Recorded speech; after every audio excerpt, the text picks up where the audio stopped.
I think I have a jacket somewhere. Once I speak at conferences occasionally, Yeah. and I show up in pajamas on some of them because that's kind of, I tell people that's how I build my businesses. Some place they at least put on a suit jacket. So I've actually shown up at a conference with a pajama, and I just put like a sports jacket on top of my pajama, and I just walk into the room, and people seem to like that. That's probably pretty hip. I guess so. It's the next step, right? We went from like, geek t-shirts under our sports jackets to like pajamas under our sports jackets. I think that's the next vanguard of chic, right? Yeah. I can see it. I can see it, a little flannel. So I got the checkered shorts on. So we're good. Yeah. So we're good. Where are you at right now? Where are you I am in Querétaro, Mexico. Okay, where is that? It's about 3 hours north of Mexico City. My wife's Mexican. It's a lot cheaper to live here than it is to live in the United States. So, hey, why not? I work online, right? So I can live anywhere. We're looking to go to Southeast Asia as soon as this COVID thing's over. Want our son to grow up with a third language. Got you. I was going to say, 10-month-old. What are you looking at schools? What do you got to start planning? Well, that's one thing we'll have to look at. Luckily, my wife's a teacher, so she kind of handles a lot of that kind of stuff. But I grew up in the international school system myself. Okay. So as long as the place has an international school, I'm good. I grew up in Turkey, so I went to the American school when I was in Istanbul. And a lot of these most major cities have like a branch of that international school system. So as long as they do that, all my friends went to college. It'll get you into college. It'll be fine. Right. I mean, so it's my wife homeschools our kids. So that we want to do that about a year, maybe 2. We want to spend at least a year like traveling, but that's when he's older, right? Like 10 or 11, so we can actually remember it. We'll do at least a year and kind of homeschool him as we travel around the world. So we can kind of check, he can get that experience. We would love to do that. But if you had told me 10 years ago that I would be homeschooling 2 sons, I would be like, are you crazy? Like, no way. Well, that's why I'm like, at this point, I'm not homeschooling him. My wife would, but I'll do the math. I'm an engineer, right? So I'll do the math part, but you can take care of the rest. Yeah, so. That is true. I keep saying I have nothing to do with it. Exactly. When we take the credit, our wives do the work, right? Yeah. Exactly. So hi, I am Michael. I am a small business owner, investor, a work in process improv artist, a bit manic, and always looking for something new and interesting to entertain me. I'm a TV host and your host right now for what we call the Second Scene Podcast, a Dweeb Global production. Dweebs Global is a place where you can go for free help on resume building, mental health assistance, and so much more. There's no catch. We're completely confidential. So please contact us at dweebsglobal.org/contact to get help for free. It's really free. I promise it's free. So I am here today with Ray Blakney. That's how you say it, right? Blakney. Yeah. I'm known for my worst pronunciations. So. No. I'm so used to people pronouncing it badly that I don't even register it anymore. Okay, good. Well, he started his career as a software developer and has transitioned into a full-fledged entrepreneur, bootstrapping 6- and 7-figure online businesses, which is allowing him and his wife to live life like the rest of us can only imagine, traveling around and working in his pajamas. I was going to use your own intro that you have on your website because I love it so much. Ray Blakney. Sure, I'm not saying that. It's probably like every other award-winning Filipino-American location-independent entrepreneur who grew up in Turkey and lives in Mexico that you know. It's all my friends. Oh, that's what I'm like. Everybody knows a few of me's, right? Exactly. So you're currently in Mexico, dying for COVID to, not literally dying, hoping for COVID to end and wanting to get back out on the road and travel some more.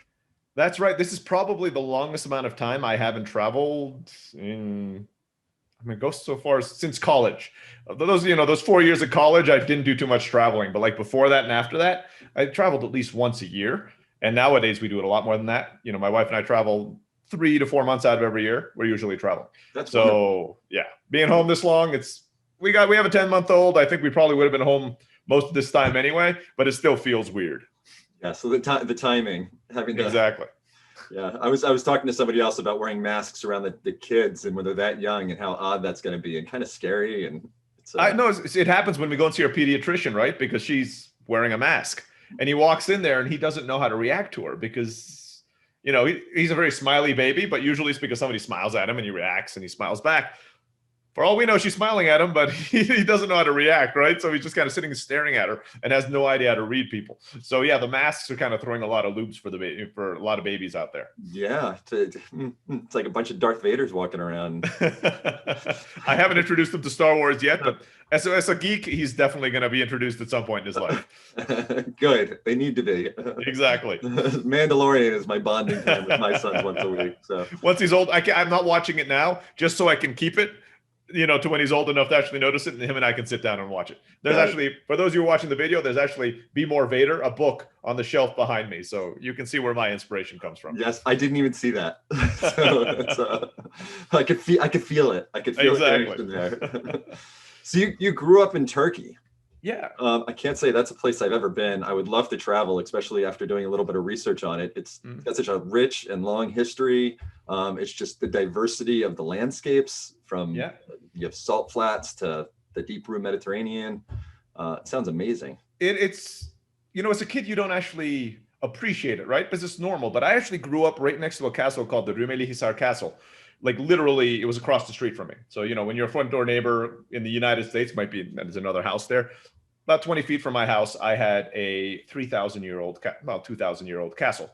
And as a local kid, because I would speak Turkish I could like a native, they just assumed I was a Turk. And we would actually play in the castle. So when we play Knights and Robbers, we would literally be playing it in an old castle. And it's not, if you've been to the UK and seen those castles, it's on a much bigger scale than that. This was a castle that was built during the Byzantine Empire to keep ships from going through the Bosphorus. It is massive. I mean, it's a few city blocks as far as size. It's built on the side of a hill. So like the top part is a lot higher up the hill than the bottom part. So you see like the wall coming down it. So we would just go around, play there. I remember looking back now, a lot of those walls would not have passed any safety codes in the United States. Like on the inside part of it, there was nothing keeping us from just like jumping off and falling 50 feet. I mean, it was just, you could just totally fall off. The stairs were more, we're not that well maintained. I'm sure it's a lot better now. It's been quite a while, since about 20 years since I was doing that. So I'm sure they've improved on things. Wow, you had no idea that young, how lucky you were to be. Well, that's it. When you're a kid, you're not afraid of anything. Now I have a fear of heights. I don't think I could even go on that wall. I have no idea. That's amazing. So what part of Turkey was that? Istanbul. So we used to live right there in the Bosphorus in Istanbul. My dad used to work in the Golden Horn, which is where Constantinople, that was Constantinople. So the Golden Horn area is the Constantinople. He used to work there, and he would take a ferry boat to work every day. So you'd kind of get on the ferry and it would cross the Bosphorus on the way to work every day. The interesting part about that is one side of the Bosphorus is Europe, the other side is Asia. So on the way to work, he would go from Europe to Asia about 20 times before he got to his office every single day for about 15 years. Well, I felt special because I went from Maryland to Virginia back to Maryland every day for my work. Well, those could almost be different worlds depending on where you're at, right? That is true. That is true.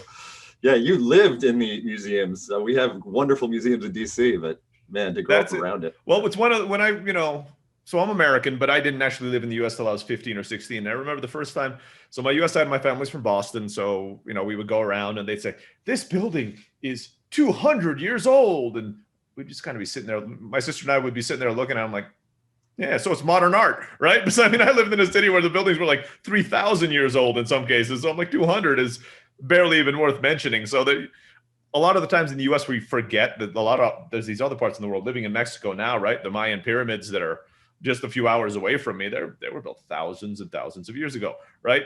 So 200-year-old buildings, even here in Mexico, barely register as far as historic landmarks are concerned. So if I come to Turkey, what are the places that I should visit? What do you recommend? Okay, so in Istanbul specifically, there are tons of places to visit. If you've ever been to Rome or Italy, it's kind of the same idea, right? There's thousands and thousands of years of history. So generally what most people do is they stay near the Golden Horn, which is where I can't even remember what it's called in English. It's called the Kapalı Çarşı in Turkish, but it's the Grand Bazaar. There you go. The Grand Bazaar. This is a place for literally thousands of years. Most of the trade in Europe, between Europe and Asia, passed through that. And, you're going to see places there that are literally thousands of years old. It's amazing. Kind of all the senses are being assaulted while you're there. You're surrounded by walls that are also thousands of years old. But from there, you can go to some more quote unquote modern stuff from the Ottoman Empire. You can go to Dolmabahce, which is a palace. You can go to the harems, where the Sultan used to have all of his women, but the beautiful buildings as well. Galata Tower, which according to the Turks, is the first place man actually flew. It wasn't the Wright brothers. There was a guy who built a glider and jumped off of that, apparently.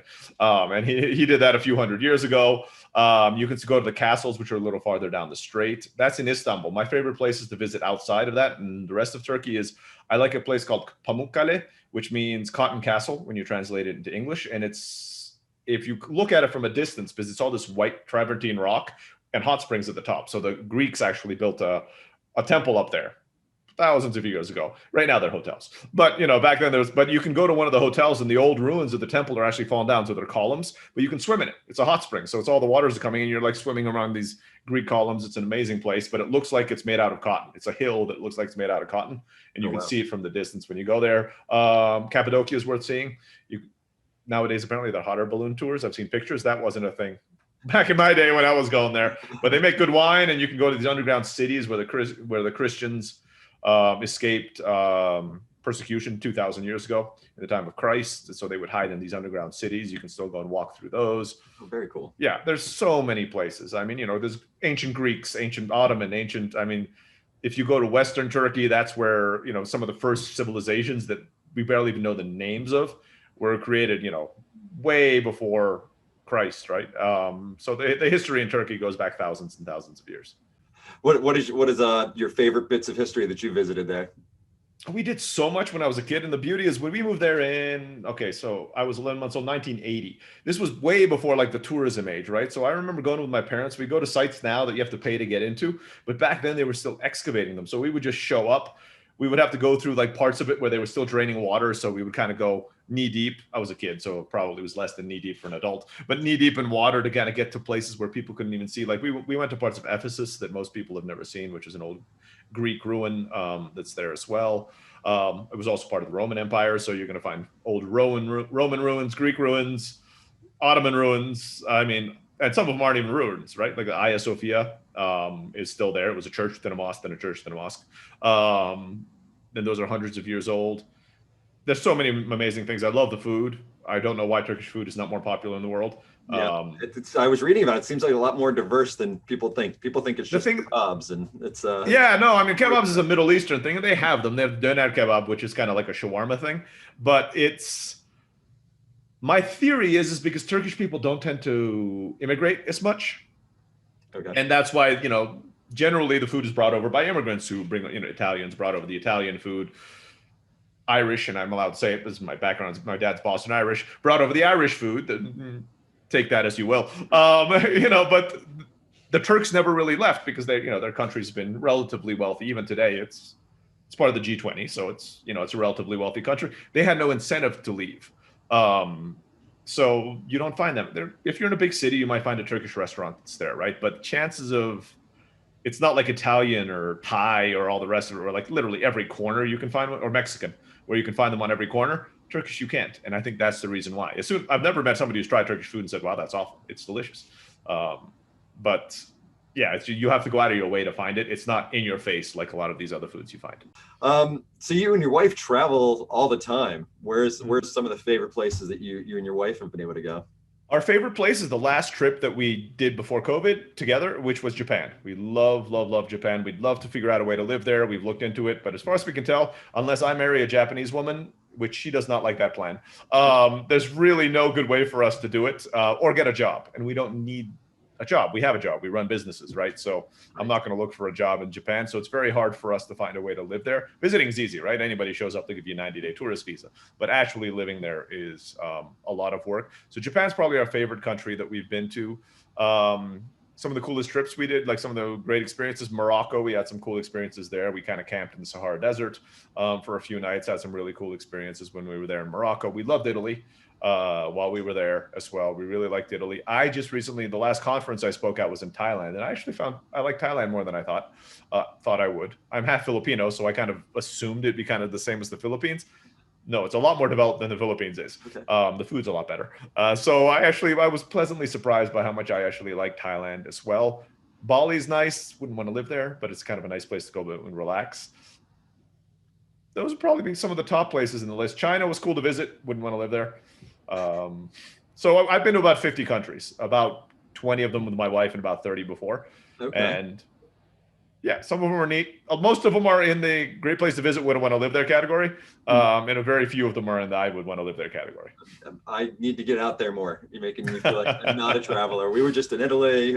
We go to Spain all the time, Sweden. I would love, now that I've researched Turkey, I'm like, that just moved up my list. So Southeast Asia is kind of a cool place to visit simply because I would never recommend it as somebody's first trip, right? If it's your first trip, what I always recommend to people is go to the UK.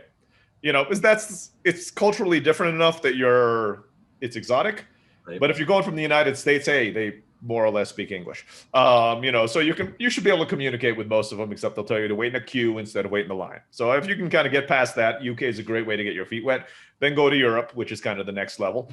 After that, if you're looking for more exotic, I do say Southeast Asia, because like cultural differences are much more stark there. You can look at that as a bad way, but you can also look at it like, wow, this is really cool, just because this is so different from what I'm used to every day. I think that'd be wonderful for my boys, 11 and 8. And I think it would just be great for them to see at such a young age how different the world could be. That's exactly it. It's just going to get them exposed to something that's so different from what they're used to at home. Europe is not that exotic, right? Partially because of TV. If you watch Game of Thrones, all the rest of it's kind of European mythology, castles, all the rest of it. We kind of are used to it. But when you go to Asia, we have no cultural point of reference. In many of the countries, the alphabet is not even Latin, right? So you can't read a single sign. Lots of motorcycles in the street, which is chaos. I would never drive in Southeast Asia. But it's just I love the way it feels with the energy when you're there, because you're just sitting in the street. Everybody's on the move.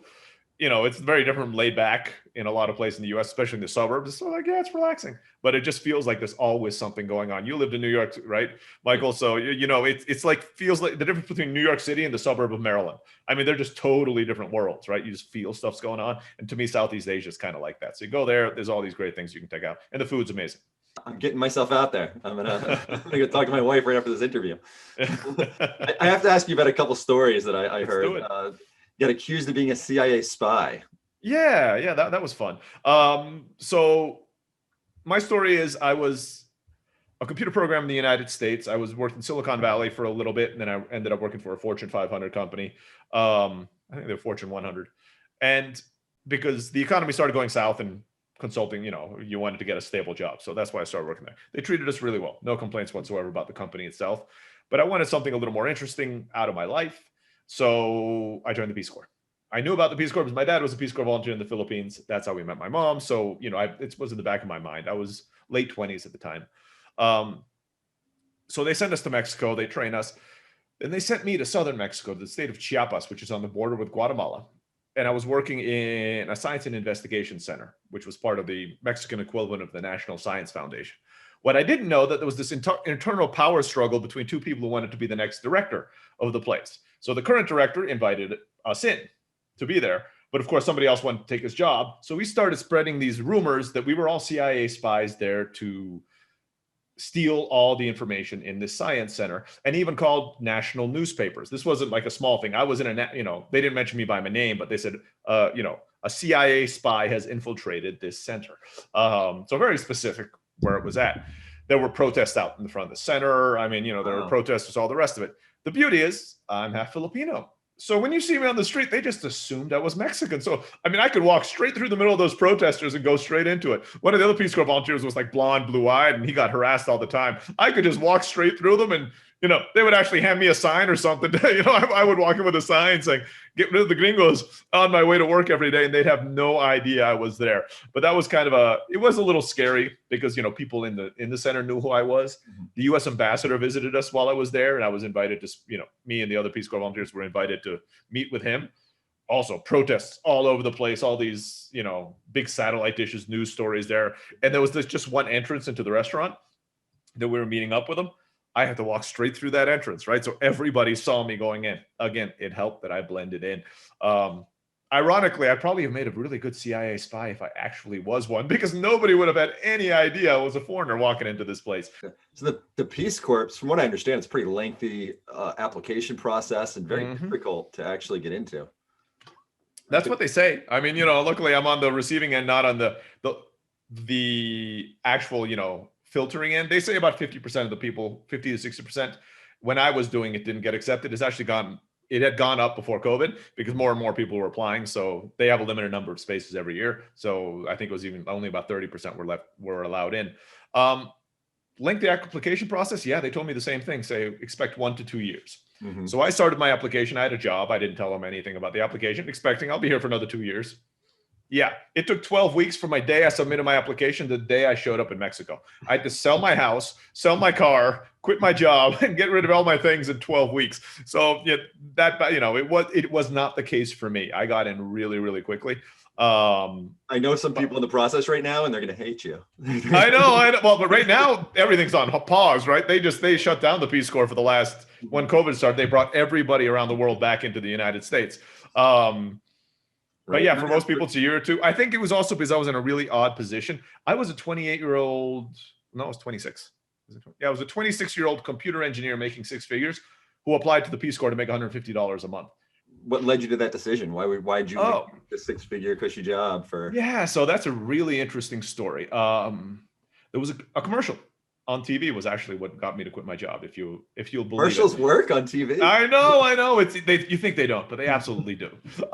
But that actually, I had just got commissioned a painting inspired by the saying on this commercial because it's what's kind of formed my life since then. So the commercial was for the U.S. Navy. I had no intention of joining the Navy. My respects, my uncle was in the Navy. But if somebody starts shooting at me, I'm running away as fast as physically possible. So it didn't inspire me to join the Navy. But the saying was, if they were to write a book about your life, would anybody want to read it?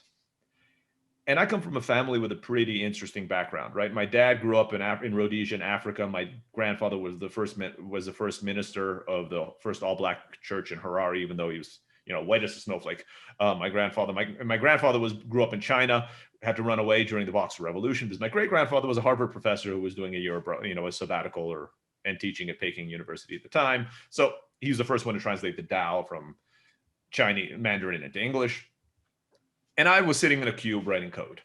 And I was looking back at the rest of my family. My dad ran a publishing house in Istanbul, Turkey for many years, was, in newspapers. He's written books. He also has his master's and doctorate from Harvard. And again, I'm sitting in a cube. So I was looking at that commercial and I'm like, yeah, if I continue on this route, absolutely not. I wouldn't read my own book, right? What's it going to say? He sat in a cube for 40 years and he wrote code. Yeah, he made a good salary. He might own a house. What do you do next? I owned a condo and a car and I needed to buy a bigger condo and a bigger car, right? That's the American dream. Yeah. In some ways though, code it changes the world right now. So it does. No, I'm really happy with what I chose. It's led me down the path that I'm at right now.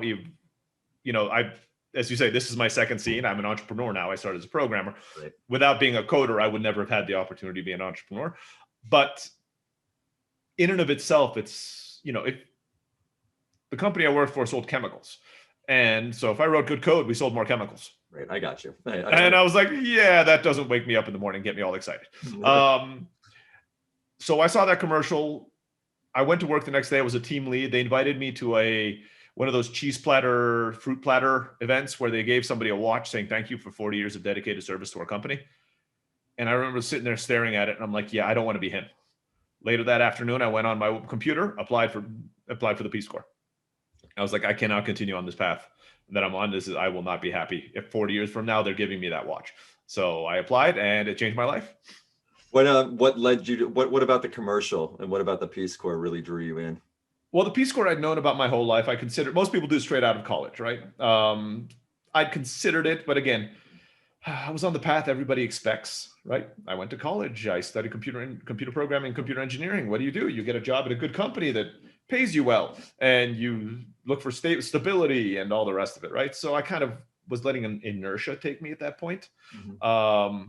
And I think a lot of us do. That's a lot. Well, that's it. And I mean, I go on and wonder why, or it's the race. It's just trying to get something bigger and better. That's it. And we want a bigger car, a bigger house, all the rest of it, because we think that's going to make us happy, right? We kind of see people who are rich and we think they're happy, even though in a lot of cases they say wealthier people are not happier than, people who are in a different income bracket.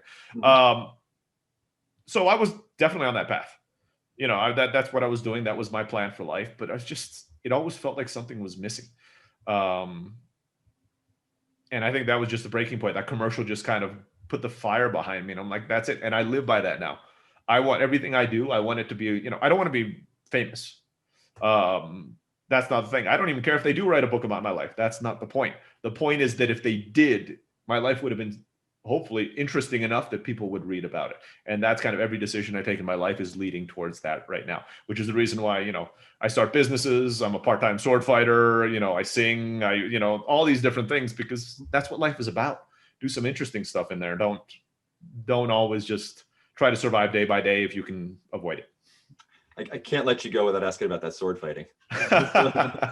So I was that little skinny, geeky Asian kid that all of you had, and everybody had in their school at some point. The one who got picked last for PE after the girl with the big glasses, that was me. So growing up, of course, I really loved kung fu movies and all that, where the underdog learns how to fight and beats up his bullies or whatever it is at the end of it, right? They don't go grab swords afterwards. They don't. Swords, it took me a few steps to get to the sword, right? So as a kid, I tried a whole bunch of different martial arts, and unfortunately, I was really bad at all of them. Every single one. What changed was in college, I took a year off to go to Silicon Valley to try to work at startups, try to strike it rich, right? This was like 1999. Everybody was kind of getting there. I got a job offer. I told my school, look, I'm taking a year off. They let me, it was more like a furlough. So, I didn't have to apply again. I went back and finished afterwards. And I got a lot of work experience there. But the big thing that I learned was one of my roommates, because in San Francisco, nobody can afford their own place unless you're like a multi-billionaire. So I was rooming with two accountants from HP, and one of them was a professional bodybuilder on the side. So he was kind of doing workouts, all the rest. And he's like, Ray, I was skinny like you. Would you like me to show you how to work out? I'm like, yeah, I'd love to.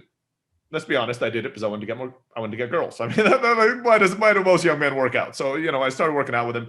He was into the steroids and all the rest. I'm like, okay, I'm not doing that. Because he competed like in, bodybuilding. I'm like, that's not for me, but he taught me about eating and bulking up and all the rest of it. So at the end of that year, I put on about 20 pounds, hopefully, some fat, but a lot of muscle as well. And then I went back, finished college, and I continued to work out. After college, I was like, I really like this martial art thing. And I tried a few, but then I stumbled upon sword kendo, which is the way of the sword, which is a Japanese martial art, very popular in Japan, almost unheard of outside of Japan. And an interesting thing happened. My body could suddenly keep up with my mind. When you're that skinny kid who has like no muscle, I would tell my arm to move, and then like 5 seconds later it would move. And by then I'd been punched 5 times in the face. It really didn't work out. But now that I had worked out and I was actually in pretty good shape, I found that my reaction speed was really good. And so I started practicing. I really loved it. I seemed to have like a knack for it. And I started winning tournaments around the United States. They sent me from my federation to try it for the US national team to send to Japan. I didn't make it, but within like 3 years of doing it, they were sending me to this level of competition. Found I loved it. So I've been practicing it on and off now for about 20 years. I've been practicing Japanese sword fighting, and it's great stress relief, great exercise, and it's a lot of fun. You did the Peace Corps. And then you came back, and I guess, is that when you started your first business? I never actually came back. I just stayed in Mexico. So my first business was right after the Peace Corps. My wife and I, she was my girlfriend at the time. We talked. I'm like, hey, it'd be a great idea. Let's get married and start a business together. I wouldn't necessarily recommend this to everybody else. And I tell people there's 2 ways that one ends up: divorce or a really strong relationship. I think we got lucky. Yeah, that is a really strong relationship, right? But we argued a ton the first year or so while we were trying to figure all this stuff out. And our first business, it didn't even occur to me to create an online business for some reason, even though I was a computer programmer, was to create a traditional business. We rented out a house when we did a traditional brick and mortar Spanish language school where foreigners would come, they would stay with families, and we teach them Spanish during the day. My wife was a Spanish teacher. She'd worked in these kind of places before. I had no business or marketing experience, but I taught myself marketing, something called search engine optimization. And I was probably the only Spanish school in all of Mexico who had a full-time search engine optimization specialist on their staff. So before we even opened, we were number 1 in the country. If you kind of came in and said, I want a Spanish school in Mexico, we would have come up number 1, even before we opened. Luckily, most people think that if it's number 1 in Google, it must be the best. It's got nothing to do with that. It just means somebody knows what they're doing and does the marketing. So we were fully booked the day we opened, and everything went pretty well for about 6 months. We were doing well. I only had $2,000 in my bank account when we launched it. So no big money thrown in there. When we launched, we actually only had like 1 table for a classroom, and we would change the table from classroom to classroom. So people would think we actually had more classrooms for like the first 2 months. People would pay us their deposit, and we'd go out and buy more furniture. And, we would just kind of fill up the school that way. 6 to 8 months in, the Mexican swine flu hit. This was this was supposed to be COVID back in 2008. So they closed off Mexico's borders, and remember, all of our students came from other countries to study with us. So yeah, suddenly we had no students. Oh, wow. 6 months is not enough time to have a huge amount of money saved up. And our teachers worked week per week. It's just like the United States and Mexico. People don't budget, right? So I paid them on Monday. By the following Monday, they probably wouldn't have any money. They requested that. I wanted to pay them once a month just to save me trips to the bank. And my wife's like, yeah, that's not how it works. You pay them in cash and you pay them every week. So it was our responsibility to find more work for them. So it was actually my wife who had the idea, why don't we email our previous students and see if they want classes via Skype? Right? Because they liked our school a lot. My wife's an amazing teacher. So people would come back, and we had students who came back with us for years. So I'm like, that's a great idea. We reached out and we had a good reception. I'm like, hey, why don't we just throw up a page? I'm a programmer. Keep in mind, I'm not a graphic designer. So the page looked awful, but it worked. I mean, programmers are the ones who make it work. Graphic designers are the ones who make it look pretty. I was the latter. So it worked. I threw it up there. Exactly. It was functional. Exactly. To our surprise, 6 months, the swine flu did not become a big thing. Within 30 days it was over. We were fully booked 60 days later, and the school recovered. But to our surprise, 6 months down the road, that little dinky website, which wasn't called Live Lingua yet, it was called Spanish Lessons Online or something, because back then that's what you did, was making more money than our brick and mortar language school for like an hour of work a day. So I decided to launch, onlineenglishlessons.com or net. I don't even remember what the domain was. So I launched like 11 microsites, and we started doing really, really well. At that point, we decided to sell the school. The school expanded into multiple locations. So we had 3 branches around Mexico. We sold those in 2012. It took a few years to sell. Now, unfortunately, selling a business is not like eBay. You don't throw it up there and like a week later, you have a bidder and they get it. It took about 2 years to sell the business. And we stayed with Live Lingua.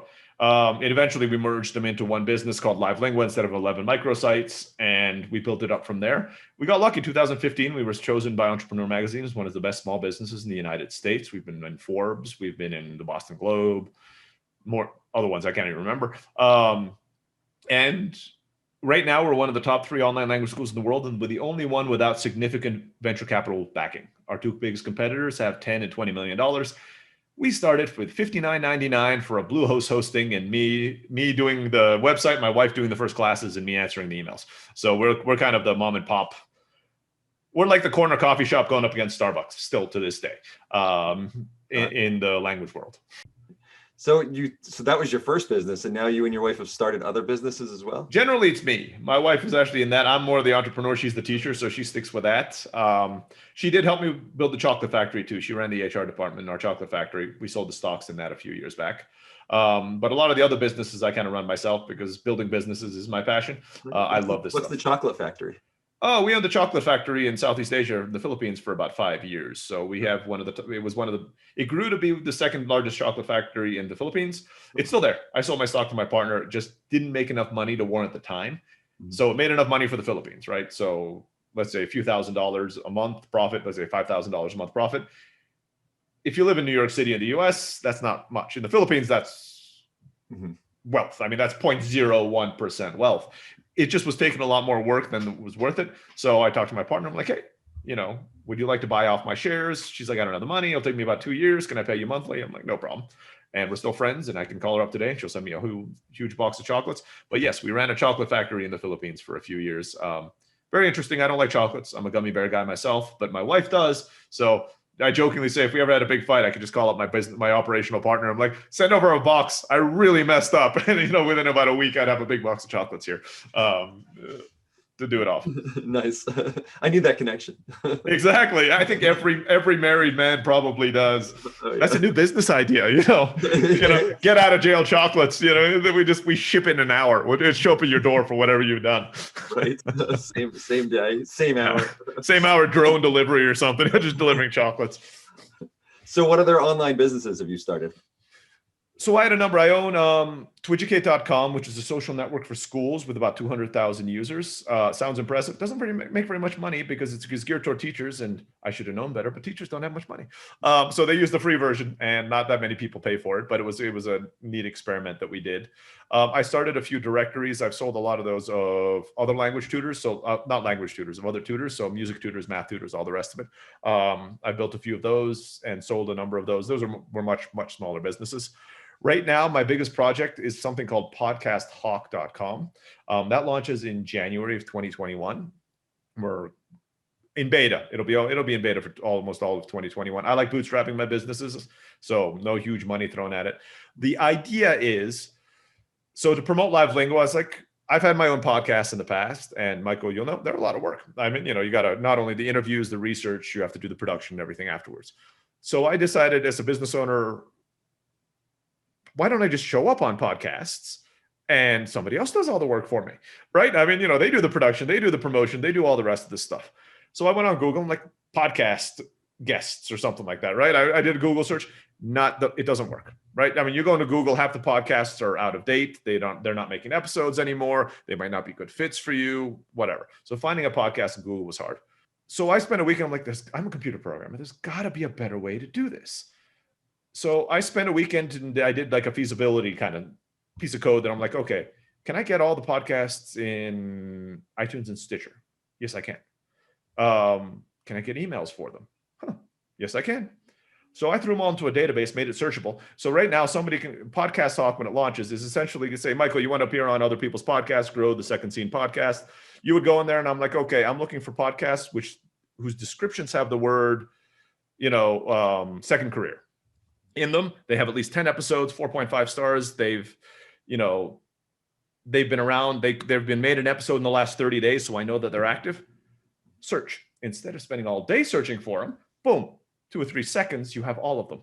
Try to reach out. There's services to charge thousands of dollars to book you on like 5 podcasts.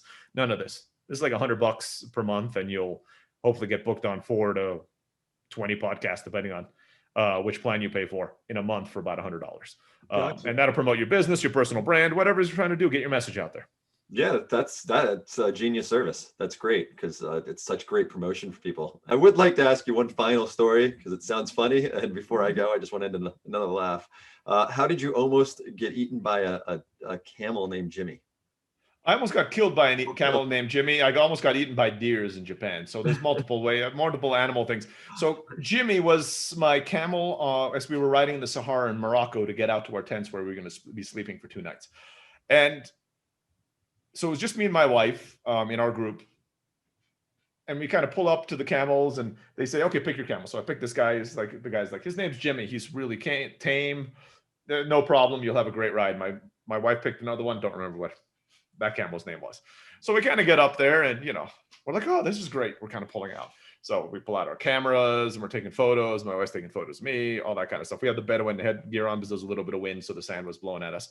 And out of nowhere, Jimmy kind of flips forward, kind of is the way that the camels kind of go down as they bend down on their front legs. He just bends down to his front leg out of nowhere. So I kind of drop my cell phone, grab on for dear life onto the saddle so I don't get thrown off the front of Jimmy. And I notice it's because there's a patch of grass and he's just bending down to eat that grass.